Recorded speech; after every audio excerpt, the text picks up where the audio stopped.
Hello, this is the General Diving Contractor's offshore diver inspection of the Lakeview water treatment plant's intake structures.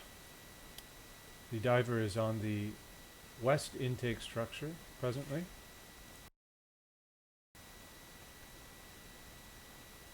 The zebra mussel growth is completely covering the intake structure. However, it is only moderate in depth.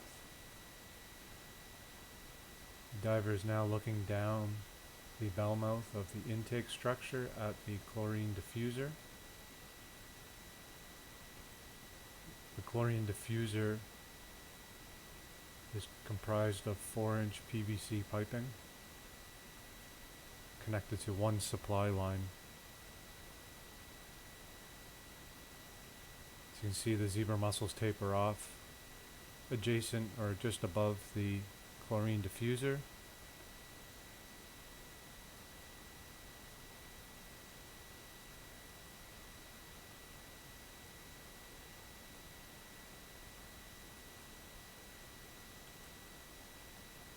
Diver is now descending down the intake structure.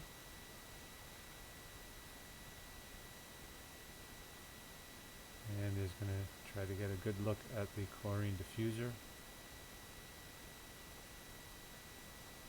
Looking below, you can see the 4-inch HDPE supply line that supplies the chlorine diffuser.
Diver has now dropped down to the bottom of the intake structure, down to the intake tunnel.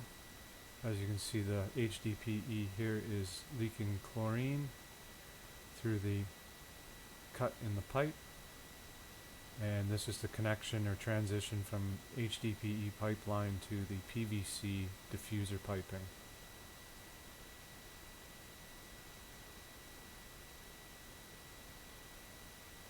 Again, looking at the corrosion there and the nick in the pipeline. Looking down at the HDPE, it is bracketed to the bottom of the pipeline. And now the diver is facing towards the cross or intersection area of the pipeline where the intake pipeline meets the terminus and the cross which leads to each intake structure.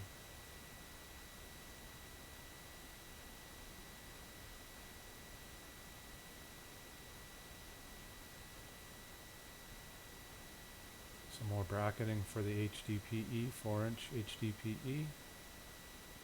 And you can see here a repair coupling. If you notice, we'll see later in the video the scraping from the movement of the fittings on the concrete. This is the right angle turn from where the chlorine supply lines come from the water treatment plant and turn at 90 degrees to head out to the intake structure. And there is a bolted flange fitting. Looking at the other 4-inch HDPE supply line and the repaired coupling fitting there. Diver's now looking towards the terminus of the pipeline,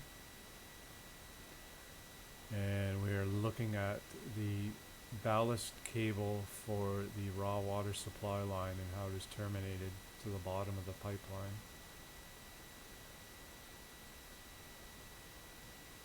Looking ahead is the large accumulation of zebra mussel shells and live zebra mussel growth on the pipeline walls. Again, this area is the dead end area of the pipeline, and possibly no flow exists in this area, which is why there is zebra mussel growth. As you can see, as the diver enters back into the pipeline where there would be flow, zebra mussel growth tapers off quite sharply. You can see the rubbing on the top of the 4-inch HDP pipeline. The diver's now looking into the east intake structure quickly. And again, looking back at the terminus of the pipeline. Now looking into the west intake. And looking back down at the chlorine lines. You can see the scraping of the fittings on the bottom of the pipeline. Also in this area, I believe there's so much movement of the pipelines, it's also scraping the walls clean of zebra mussels. As you'll see further on in the pipeline, the zebra mussel growth starts picking up.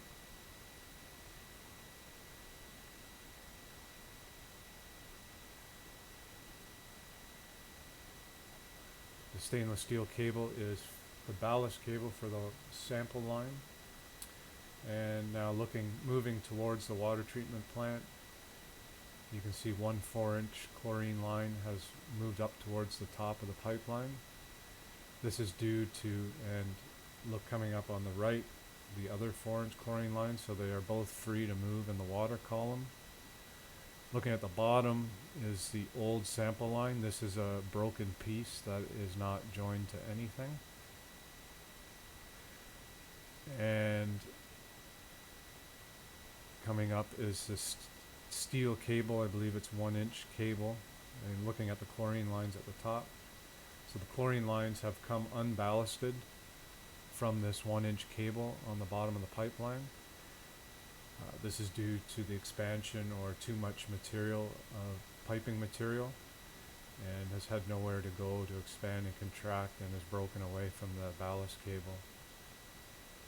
Again, we're looking at the sample line there, and you can see the two 4-inch chlorine lines, the 1-inch steel cable, the broken sample line, and the stainless steel cable for the sample line ballast.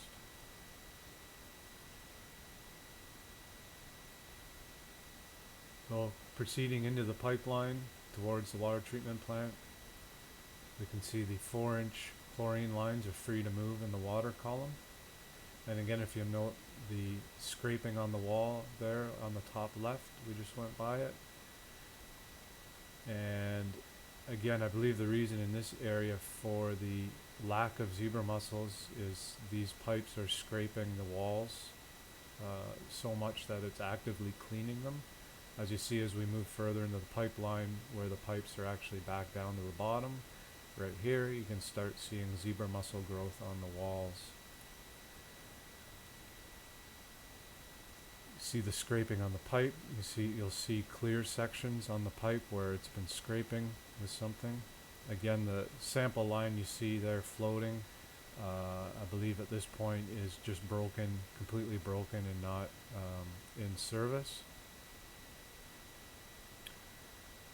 Now moving our way further into the pipeline. As a show of evidence, you can see the scraping and or the condition of the piping in the intake pipeline.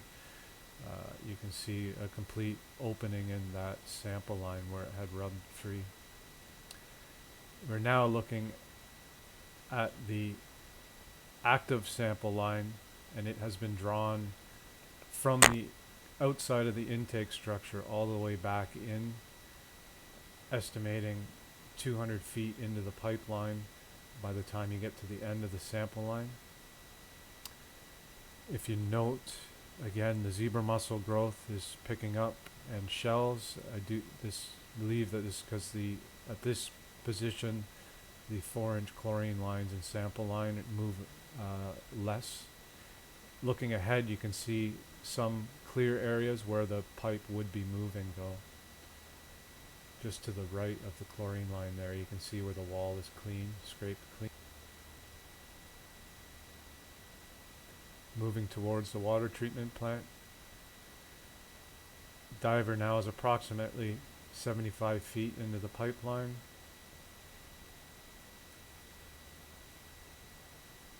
Moving forward, again, the banding on the sample lines has come apart, and we are still looking at the sample line where it has been pulled into the intake.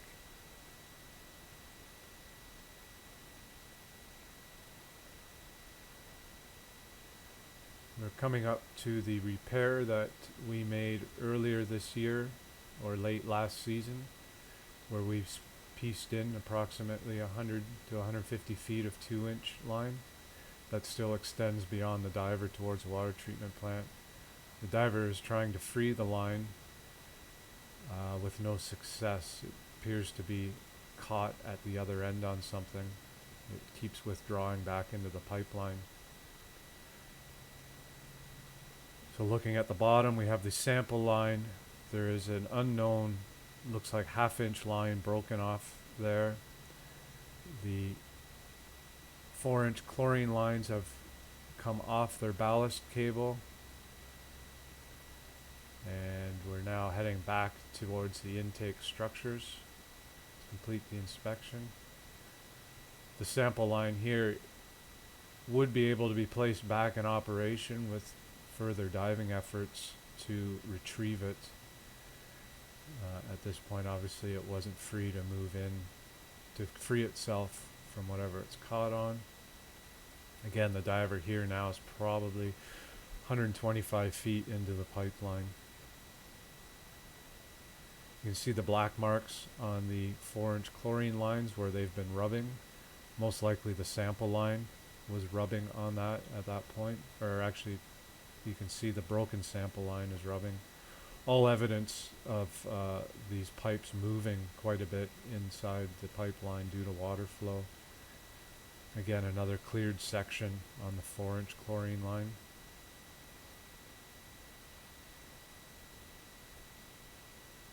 And a look at it there, you can see how the free end would be moving around, scraping the pipes clean.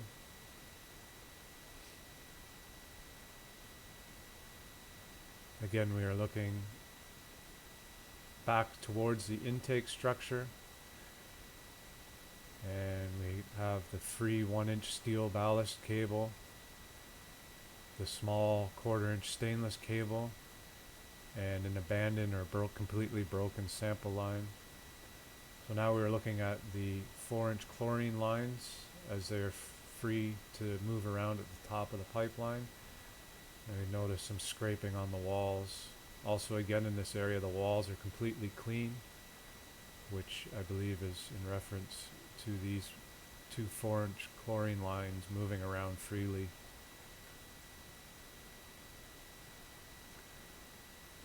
The diver's making his way back towards the intake structures, and now we can get a good look at the scraping from the couplings on the concrete, evidence of how much these lines are moving.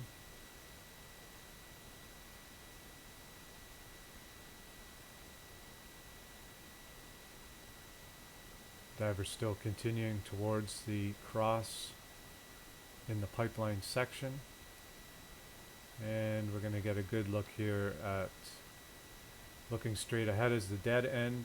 To our right is the west intake structure, and to the left is the east intake structure. We can see how these pipes sitting on the bottom have contributed to cutting the pipe in the locations where those repair couplings are. And the diver is moving up the section for the east intake structure, and we're looking at a broken sample line, previous repair.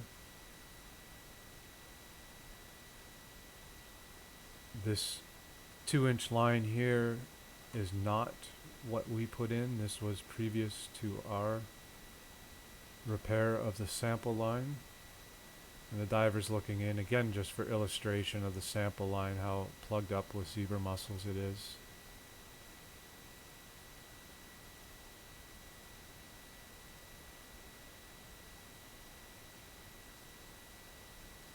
The diver is now moving towards the elbow that rises up to the intake structure. Again, the condition of the 4-inch chlorine pipe there is obviously much better due to its bracketing and less movement. We're now in the elbow where the 4-inch HDPE transitions to a vertical run, and it's transitioned to the PVC diffuser.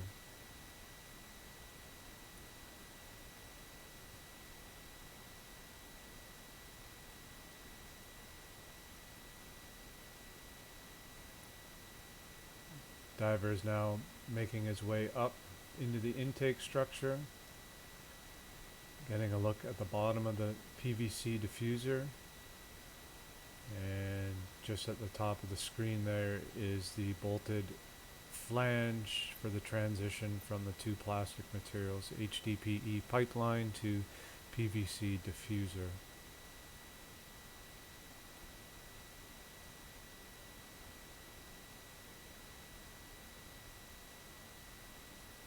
And getting a look at the chlorine diffuser, 4-inch PVC, and an old 2-inch sample line extending outside the structure. We've got to look at the condition of the structure there as well quickly. Very similar to the west intake structure with complete coverage of zebra mussels, however not very significant depth, probably 1 to 2 inches.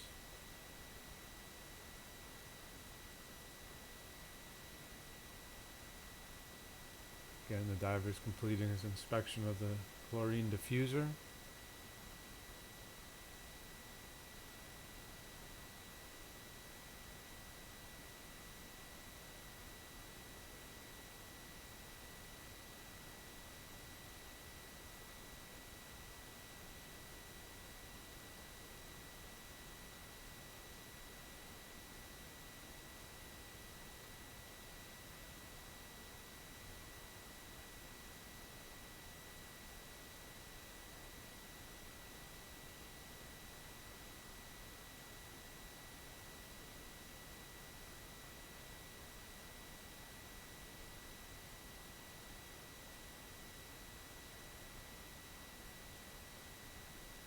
And getting a look up into the intake structure.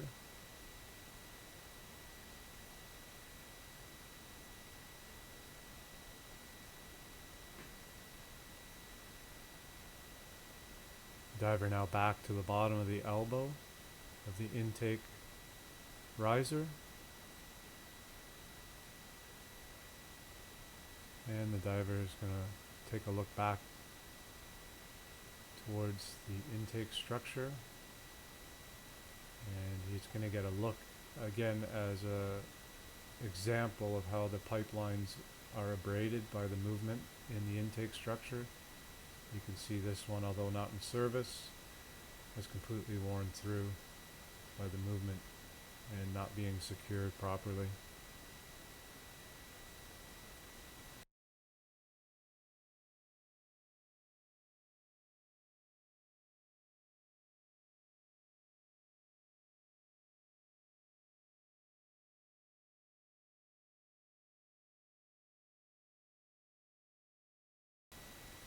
The diver is now proceeding from the east intake structure back towards the cross section.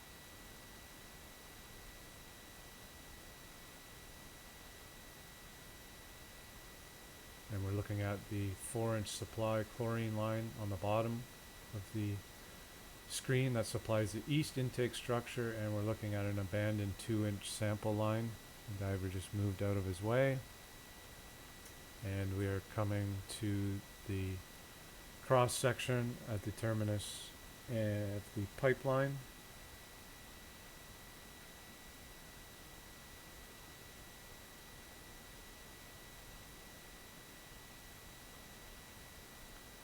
Again, in this area, they repair couplings for the chlorine line, 2 4-inch chlorine lines.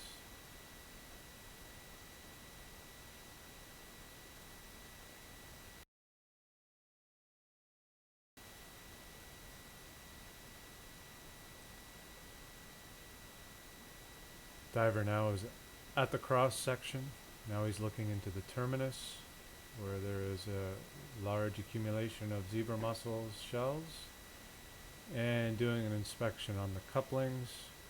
And the diver notices the repair fittings are loose, and you can see the bolts there have actually slipped past the stops on the repair fittings, possibly quite due to the movement and vibration of these pipes. The bolts have backed off.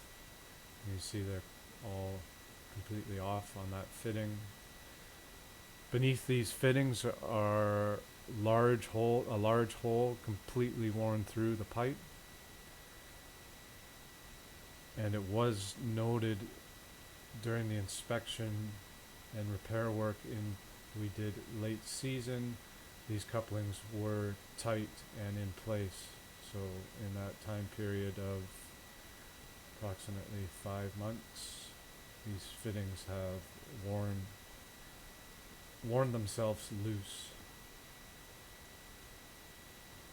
And again, the pipe on the adjacent side, which is we were unable to video, has worn completely through.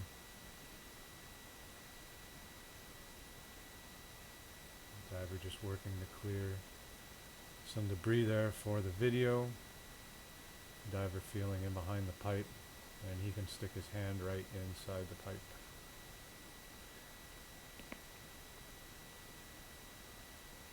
At this point too, the hole is worn to such an extent that the repair coupling did not cover the hole in entirety. Therefore, the coupling was not doing anything, and the diver removed it to bring it to surface.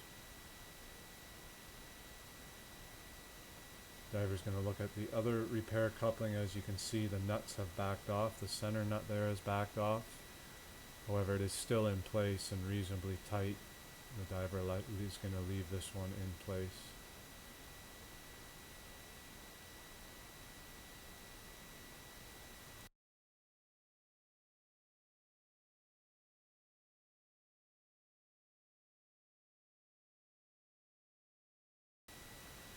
Diver is now making his way towards the west intake structure to complete the inspection.